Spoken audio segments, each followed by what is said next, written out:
자, 오늘 우리에게 주신 하나님의 말씀 보시겠습니다. 자, 오늘 우리에게 주신 하나님의 말씀은 느헤미야 6장입니다.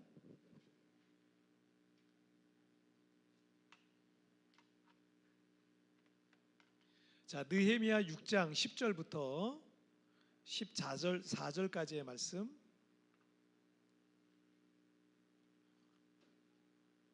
자, 느헤미야 6장 10절부터 14절까지의 말씀.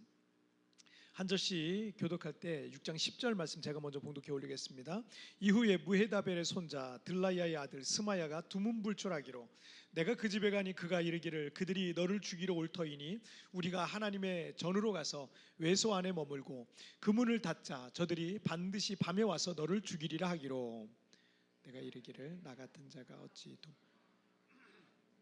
누가 외소에 들어가서 생명을 보존하겠느냐? 나는 들어가지 않겠노라. 깨달은즉 그는 하나님께서 보내신 바가 아니라 도비아와 선발랏에게 뇌물을 받고 내게 이런 예언을 함이라. 그들이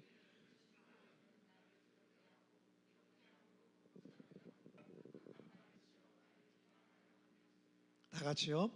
내 하나님이여 도비아와 산발락과 여선지 노야다와 그 남은 선지자들 곧 나를 두렵게 하고자 한 자들의 소행을 기억하옵소서 하였노라. 아멘. 자, 오늘 말씀 제목 함께 읽겠습니다. 시작. 성공 직전에 오는 문제들. 다시 한번 시작. 성공 직전에 오는 문제들. 시몬 바이스라는 그 기계 체조 선수가 있습니다. 그 미국 체조 역사상 가장 많은 금메달을 딴 어떤 상징적인 그런 인물로 미국에서는 그냥 살아있는 전설이죠. 그런 인물이에요. 19살 때부터 금메달을 따기 시작해가지고 지금까지 굉장히 많은 금메달을 딴 선수입니다. 1997년생이에요. 1997년생에 키가 142cm 정도밖에 안 돼요. 얼마나 작습니까? 키가 이렇게 작은데, 그런데 영향력만큼은요 미국에서 가장 최고의 영향력을 있는, 정말 가장 인기 있는 그런 선수예요. 2016년 19살 때 브라질 리우 올림픽에서 체조 분야에서 금메달을 4개를 따서 4관왕에 오르게 됩니다. 19살 때. 다른 선수들이랑 딱 비교했을 때 그냥 압도적인 기량을 갖고 있어요. 그냥 이렇게 마루 운동 이런 거 하는 거 보면은 어떻게 사람이 저 정도로 할 수 있나 할 정도로 대단한 그런 능력을 갖고 있는데, 그렇기 때문에 이 2016년 올림픽에서 4관왕을 했고 이게 다른 선수들이랑 비교 자체가 안 되기 때문에 압도적인 기량을 갖고 있기 때문에 미국 사람들은 그 다음 올림픽인 도쿄올림픽에서 2020년 도쿄올림픽에서 당연히 금메달을 또 휩쓸 것이다. 더 기량이 좋아져 가지고 또 그럴 것이다. 그래서 온 미국의 기대를 한 몸에 받는 그런 선수입니다. 그렇게 2020년 도쿄올림픽의 기계체조 경기가 시작되었어요. 미국 국민들은 이번에도 이 바일스가 여전히 압도적인 기량으로 당연히 금메달을 딸 것을 기대하고 막 응원을 하고 있었어요. 그 경기 중이에요. 경기 중인데 갑자기 시몬 바일스 선수가 금메달을 앞에 두고요, 남은 모든 경기들, 이게 여러 가지를 해야 되거든요. 마루도 해야 되고 이렇게 도는 것도 해야 되고 평행봉도 해야 되고 몇 가지를 해야 돼요. 그런데 모든 경기를 다 그냥 포기를 해버린 거예요. 모든 경기를 다 포기를 해버렸어요. 그때 이 바일스라는 이 선수가 트위스티스트라는 그런 정신적인 어떤 그 증상을 좀 앓고 있었다 그래요. 그러니까 이게 뭐냐면 기계체조 선수들이 그 마루 도마 평행봉 할 때 많이 돌잖아요. 막 몇 바퀴 돌고 막 이러죠. 비틀고 돌고 막 이러는데 그 트위스트라는 게 그거잖아요. 근데 회전을 많이 할수록 또 많이 비틀수록 점수가 높아요. 그러니까 그거를 하기 위해서 얼마나 이 사람들이 노력을 하는지 몰라요. 그런데 문제는 이 트위스트스라는 이 질병은요, 체조 선수들이 공중회전할 때 공간에 대한 감각이 갑자기 사라지는 거예요. 올라갔을 때, 공중에 딱 떴을 때 공간에 대한 감각이 사라져 버린대요. 그럼 어떻게 돼요? 공간 감각이 사라지니까 돌면서 딱 두 발로 착지를 해야 되잖아. 근데 감각이 사라지니까 목으로 떨어질 수도 있고 막 그냥 엎어질 수도 있고 얼굴로 그냥 떨어질 수도 있고 굉장히 끔찍한 일이 벌어질 수 있는 큰 대형 사고로 벌어질 수 있는 그런 어떤 이게 굉장히 위험한 증상이라 그러더라고요. 근데 이 선수가 그런 어떤 증상, 약간 공황장애랑 비슷한 그런 건데 그런 게 있었다 그래요. 이 선수가 실력이 없어서가 아니에요.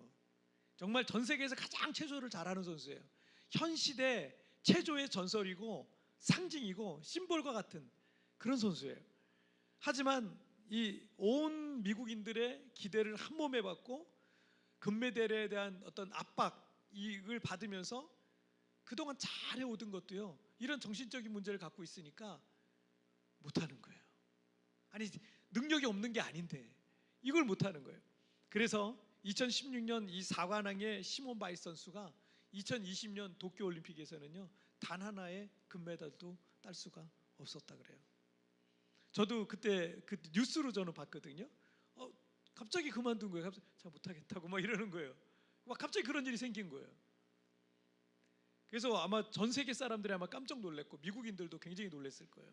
그 이후에, 그 사건 이후에 미국 체육협회, 우리나라 요즘 체육협회가 아주 그냥 문제가 굉장히 많은데 이 체육협회, 이 미국 체육협회는 이 시몬 바일스의 이 정신건강 회복에 집중을 했다 그래요.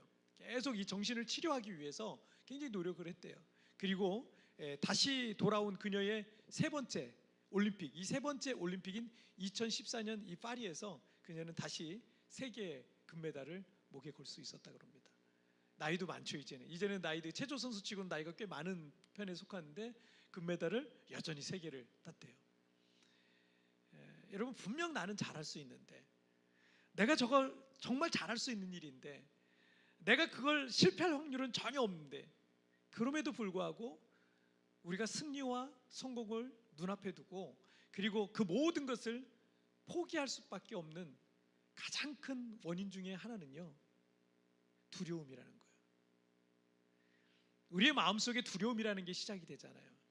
그럼 정말 잘할 수, 공부도 잘할 수 있고 운동도 잘할 수 있고 뭐 피아노도 잘 칠 수 있고 연주도 잘할 수 있고 뭐든지 다 잘할 수 있는데, 이 마음이 불안정하고 두려움 가운데 쌓이기 시작하면 그때부터 잘할 수 있는 것도 못해요. 할 수가 없어요. 오늘 본문을 통해서 이 성공 직전에 오는 문제들 중에 가장 우리를 괴롭히는 이 두려움이라는 것을 어떻게 다뤄야 되는지 우리가 함께 좀 살펴보도록 하겠습니다. 자, 첫 번째 주제 한번 볼까요? 시작. 가장 큰 적은 두려움이다. 다시 한번 시작. 가장 큰 적은 두려움이다. 이 선지자 엘리사가 활동하던 시기에 이 당시 세력을 확장해 나가던 이 아람이라는 나라가 있어요. 북이스라엘의 수도인 이 사마리아 성을 포위합니다. 그리고 사마리아는 그들을 물리칠 힘이 없었어요. 아람 왕국이 오랫동안 사마리아를 포위했더니 성 안에 있는 백성들이 다 굶주리기 시작합니다. 그리고 사람들이 죽어나가기 시작하는 거예요. 그런데 엘리사 선지자를 통해서 모든 아람 군대가 다 물러나게 될 거고 사마리아는 기근에서 벗어나게 될 것이다라는 예언을 하게 됩니다. 그때 그걸 듣는 이 사람들이 그건 불가능한 일이다. 여호와께서 하늘에 창을 내신들 그런 일이 어떻게 일어날 수 있겠냐라고 그렇게 얘기를 합니다. 하지만 열왕기하 7장 6절 한번 보실게요. 시작. 이는 주께서 아람 군대로 병거 소리와 말소리와 큰 군대의 소리를 듣게 하셨으므로 아람 사람이 서로 치려하여 헷 사람의 왕들과 애굽 왕들에게 값을 주고 그들을 우리에게 오게 하였다 하고, 자, 그 다음 7절도 보실게요. 시작. 해질 무렵에 일어나서 도망하되 그 장막과 말과 나귀를 버리고 진영을 그대로 두고 목숨을 위하여 도망하였습니다. 그동안 이 사마리아를 포위하고 있던 이 아람 군대가 큰 병거 소리, 말들 소리, 군대 소리를 듣게 된 거예요.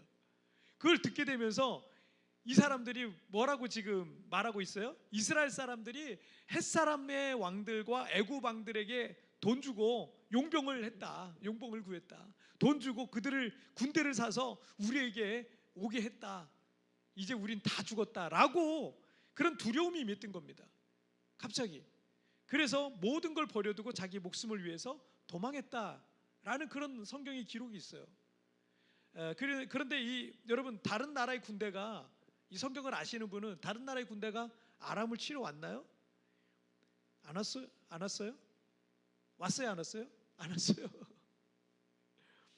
아람이 두려워하던 그 나라들은요, 자기 나라에서 한 발짝도 출발하지 않았어요. 아니, 이 출발할 생각과 계획조차도 없었습니다. 6절에서 주께서 아람 군대가 그런 소리를 듣게 했다라는 거예요. 뭐예요? 실제로는 아무 일도 일어나지 않았는데 주님께서 아람 군대에게 그런 소리가 들리게 해서 그래서 그들 마음에 큰 두려움이 임하게 되었다라는 겁니다.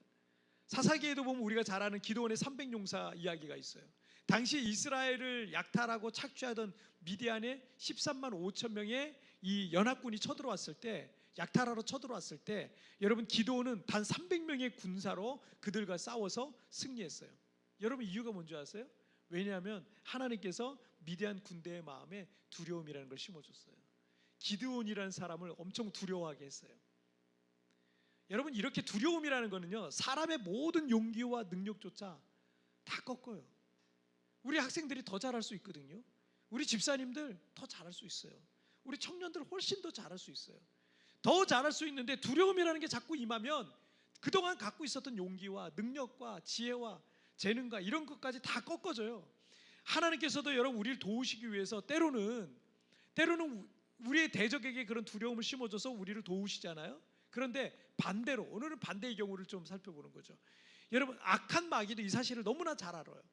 우리가 어떻게 움직이는지 너무 잘 알아요. 우리의 감정이라는 게 어떻게 움직이는지 너무 잘 알아요. 그래서 악한 마귀도 이 사실을 잘 알고 우리를 넘어뜨리기 위해서 자주 두려움이라는 것을 사용한다라는 거예요. 자, 느헤미야 6장 10절 말씀 보실게요. 시작.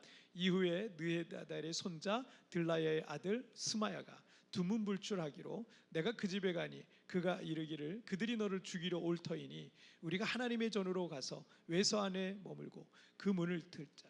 저들이 반드시 밤에 와서 너를 죽이리라 하기로. 자, 느헤미야가 예루살렘 성벽을 거의 다 완공해 가던 시점에 무헤다벨의 손자 들라야의 아들 스마야라고 소개하고 있어요. 한 사람이죠. 스마야라는 사람이 소개되는데 이 사람이 도통 집에 틀어박혀서 집 밖으로 나오지 않는다는 거예요. 누가 뭐 집 안에서 틀어박혀 가지고 안 나오면 그게 무슨 상관이겠어요. 그런데 이 스마야라는 사람이 누군지 구체적으로 나와 있지 않지만 아버지의 이름과 할아버지의 이름까지 다 나열하고 있는 것으로 봐서 예루살렘 사람이라면 이 스마야라는 사람이 누구라는 것쯤은 다 안다. 그리고 스마야 아버지 들라야가 누군지, 스마야 할아버지 무헤다벨이 누군지를 이 예루살렘 사람들이라면 다 알고 있다라는 아주 유력한 가문이었다라는 것을 우리가 추측해 볼 수 있겠죠. 자, 그리고 하나님의 성전, 외소, 성소에 자유롭게 출입이 가능한 사람이었다는 거예요. 오늘 그런 얘기를 하고 있잖아요. 그러면 이 사람은 여러분 성소는 제사장 외에는 아무도 못 들어가요. 성소와 지성소가 있잖아요. 그 성소에는요 제사장 외에는 아무도 못 들어가고 지성소에는 대제사장 외에는 아무도 못 들어가는 거예요. 그런데 그 성소에 자유롭게 출입이 가능했다는 얘기는 이 사람은 제사장이었다는 얘기예요. 제사장 중에서도 어쩌면 아주 높은 대제사장이었을 가능성도 굉장히 높죠. 여러분 10절 말씀은 그런 사람이 두문불출하다고 해서 총독인 느헤미야가 그 집에 찾아가는 그런 내용을 말해주고 있는 거예요. 그렇다면 스마야는 느헤미야와 꽤 친분이 있었다라는 걸 우리가 알 수 있어요. 물론 지도자니까 뭐 대제사장이고 만약에 그렇다면 그러면 느헤미야는 총독이었고 종교 지도자와 정치 지도자가 친할 수 있죠. 같이 만날 수 있죠. 그래서 꽤 친분이 있었고 제사장으로서도 영적 지도자로서도 느헤미야에게 영적으로 많은 영향을 미쳤을 가능성도 있습니다. 그래서 느헤미야가 어쩌면 힘들고 어려운 일이 있을 때마다 제사장님 기도 부탁드려요. 기도 좀 해주세요. 이랬을 거예요.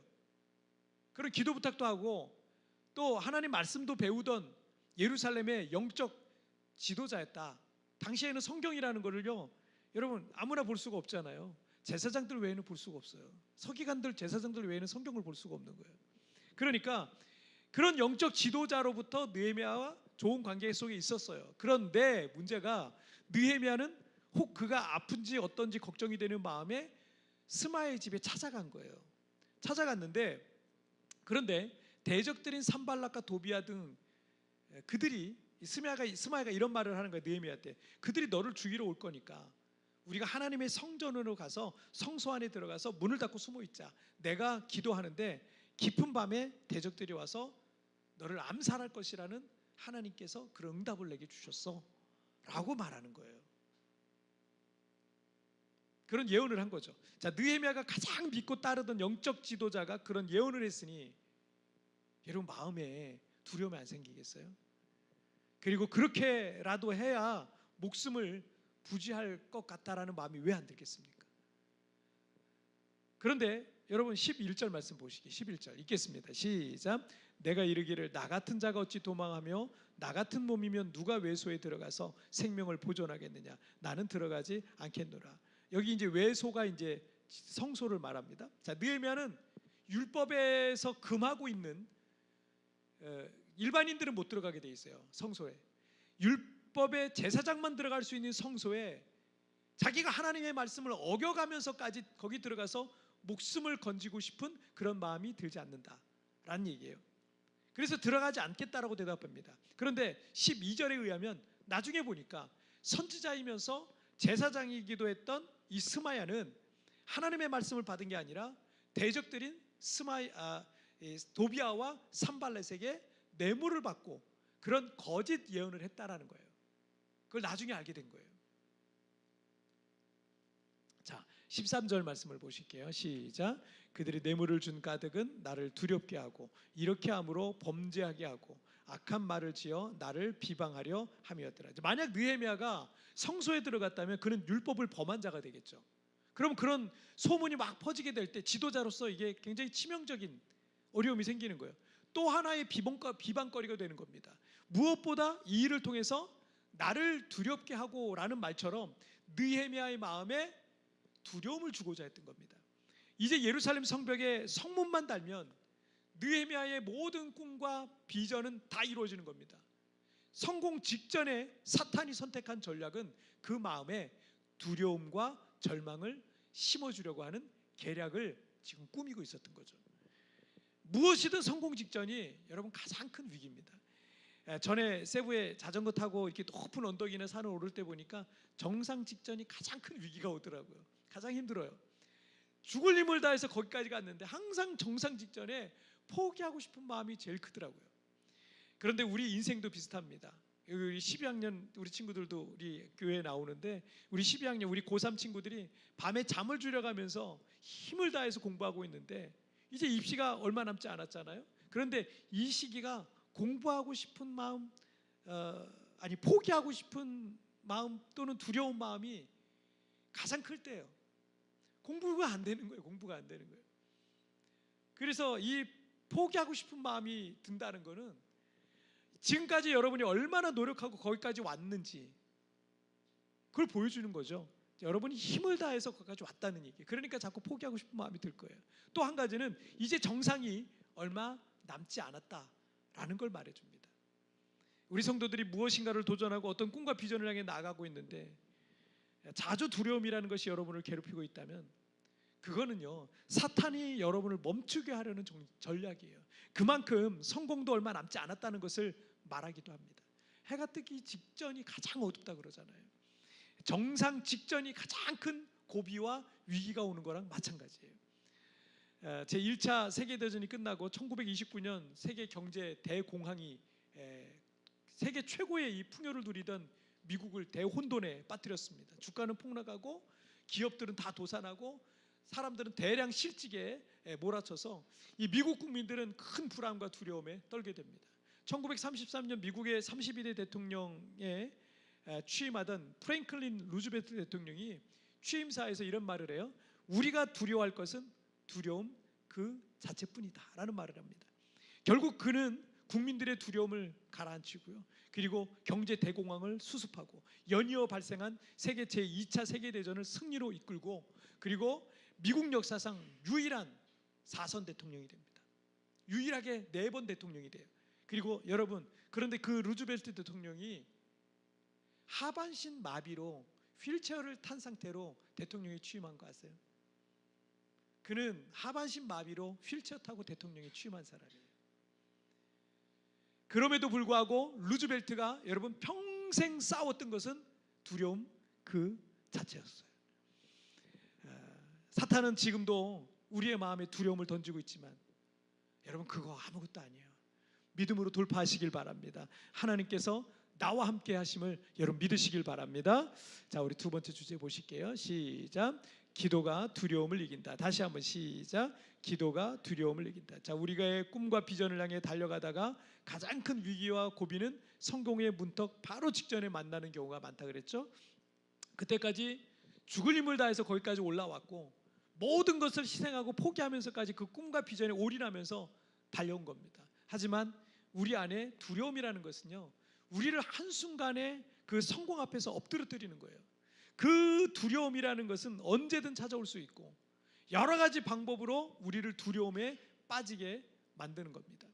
그렇다고 하반신 마비에도 불구하고 이 루즈벨트 대통령처럼 강한 의지와 어떤 멘탈은 아무나 갖고 있는 게 아니잖아요. 누구나 그런 멘탈을 갖고 있는 건 아니잖아요. 마음을 다잡고 또 잡아도 마음이 흔들리고 또 두려움과 절망에 빠지기도 하는 의지박약과 같은 연약한 존재가 사실은 평범한 우리 대부분의 사람들 아닙니까? 느헤미야는 어떤 의지와 멘탈을 갖고 있었을까요? 제가 생각하기에 느헤미야는 그 누구보다도 강한 의지와 멘탈을 갖고 있었을 겁니다. 하지만 그 엄청난 공격과 불안한 상황 속에서 그의 멘탈을 붙잡을 수 있었던 것은요, 믿음과 기도였던 거예요. 자, 여러분 9절 말씀을 한번 보실까요? 시작. 이는 그들이 다 우리를 두렵게 하고자 하여 말하기를 그들의 손이 피곤하여 역사를 중지하고 이루지 못하리라 함이라. 이제 내 손을 힘있게 하옵소서 하였노라. 자, 우리가 지난주에 나눴던 말씀의 마지막 구절입니다. 대적들의 엄청난 협박과 공격 앞에 그는 이제 내 손을 힘있게 하옵소서라고 기도했던 거예요. 여러분 힘들고 어렵고 쓰러질 것 같을 때 이제 내 손을 힘있게 하옵소서 또 기도하시길 바랍니다. 자, 14절 말씀 보실게요. 시작. 내 하나님이여 도비야와 산발락과 여선지 노아야다와 그의 남은 선지자들 곧 나를 두렵게 하고자 한 자들의 소행을 기억하옵소서 하였노라. 자, 느헤미야서를 읽다 보면 그는 매 순간마다 기도하던 기도의 사람이었어요. 그는 유다 포로민의 후손으로 페르시아 왕의 가장 총애를 받던 성공한 인생이었고 정말 대단한 인물이었습니다. 하지만 그 역시도 사람이었다는 거예요. 매 순간 하나님을 바라보고 의지하지 않으면 그렇게 강한 사람도 흔들릴 수밖에 없다는 거죠. 그래서 이 구절에서 또 기도하고 또 기도하고 있는 거예요. 느헤미야서 읽다 보면 계속 기도하는 내용이 계속 나와요. 그런데 외부의 적이라고 할 수 있는 이 산발락과 도비야는 그래도 상대할 만했습니다. 왜냐하면 그들은 색깔이 분명하잖아요. 적이다라고 써 있잖아요. 색깔이 분명한 적이기 때문에 싸울 만한 거예요. 저항할 만한 거예요. 하지만 내부의 적이라고 할 수 있는 존재들이 있어요. 내부의 적. 이 필리핀에도 지금 반반시 시장이었던 앨리스 구어라는 사람이 중국 간첩 의혹을 받고 체포됐잖아요. 막 인도네시아로 도망갔다 거기서 또 체포돼가지고 그래 왔잖아요. 여러분 우리 한국의 뭐 유명 반도체 회사의 그 직원들이 중국으로부터 거금을 받고요. 그 기술을 다 빼돌리는 일들이 지금 자꾸 생겨요. 우리나라의 반도체가 세계 1등이잖아요. 근데 이걸 자꾸 빼돌리는 거예요. 정치권에도 보면 북한을 자주 오고 갔던 어떤 목사라는 사람이 몰카 공작 같은 걸 해서 우리나라가 아주 지금 시끄러워요. 어떻게 목사라는 타이틀 가지고 그런 걸 하는지 이해가 되지 않는 그런 사람도 있어요. 가짜인 것 같아요. 목사 아닌 것 같아요. 자, 그런데 느헤미야의 꿈과 비전 앞에서 내부의 적이 그를 가장 절망하게 했던 것 같습니다. 더더구나 그 사람들은요 다른 사람도 아니라 여선지 노야다와 그 남은 선지자들 곧 그를 두렵게 하고자 한 자들이라고 기록되어 있어요. 요즘 말로 하면 목사라는 사람들이 예언을 한다고 하는 사람들이 느헤미야를 가장 힘들게 했던 그 내부의 적이었던 거예요. 그가 얼마나 큰 실망과 절망적인 마음이 들었겠습니까? 너무나 큰 충격을 받았을 거고 너무 큰 아픔을 느꼈을 거예요. 정말 믿을 사람 아무도 없구나라는 생각 때문에 분노도 있었을 거예요. 하지만 느헤미야는 기도하고 또 기도했어요. 그리고 그 모든 두려움을 이길 수 있는 방법이 기도였다라는 것을 보여주고 있습니다. 느헤미야는 이미 대단한 능력을 갖고 있는 사람이었어요. 정말 그는 포로 출신으로 거기까지 올라갔다는 것은 정말 대단한 사람이에요. 그런데 대단한 능력을 갖고 있는 사람이었지만 그러나 그가 기도하는 이유는요 그 역시 연약한 사람에 불과한 것 때문이고 그의 신분과 관계없이 자신의 감정이라는 것이 얼마나 연약한지를 기도를 통해서 계속해서 다지고 또 다졌던 것입니다. 여러분 빌립보서 4장 6절과 7절 말씀 우리 읽고 마칠게요. 읽겠습니다. 시작. 아무것도 염려하지 말고 다만 모든 일에 기도와 간구로 너희 구할 것을 감사함으로 하나님께 아뢰라. 그리하면 모든 지각에 뛰어난 하나님의 평강이 그리스도 예수 안에서 너희 마음과 생각을 지키시리라. 우리가 기도할 때 우리의 기도가 응답되고 하나님 역사가 일어나는 것보다 먼저 하나님께서 우리의 생각과 마음을 지켜주시는 거예요. 평강을 주시는 거예요. 그래서 기도해야 되는 거예요. 매일 기도해야 되는 거예요. 우리가 기도할 때 하나님께서 우리 안에 있는 모든 두려움을 몰아내 주실 줄 믿습니다. 자, 오늘 말씀 두 가지 제목 나눴죠. 함께 읽겠습니다. 시작. 가장 큰 적은 두려움이다. 기도가 두려움을 이긴다. 다시 한번 시작. 가장 큰 적은 두려움이다. 기도가 두려움을